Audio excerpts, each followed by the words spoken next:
Good morning everyone.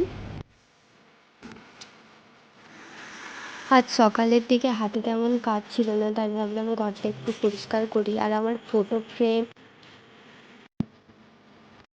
এরপর brush করে স্নান সেরে নিলাম। আজ তো সকাল থেকেই বৃষ্টি পড়ছে, তারপর আমি ব্রেকফাস্ট সেরেই সোজা রেডি হতে চলে এসেছিলাম। এরপর সামান্য বৃষ্টিটা কমতেই এখানে আমাদের গাড়ি এসে গিয়েছিল। এখানে এসেই প্রথমে আমরা খেয়েছিলাম অরেঞ্জ জুস, তারপর বার্থডে বয় এখানে জামা পরে এসে দেখাচ্ছিল যে তাকে কেমন লাগে। ডেকোরেশনটা কমপ্লিট হতেই সোজা কেক কাটা হয়ে গিয়েছিল। তারপর খাওয়া দাওয়ার পর আমরা বেশ কিছুক্ষণ গল্প গুজব করে বাড়ির দিকে রওনা দিয়েছিলাম।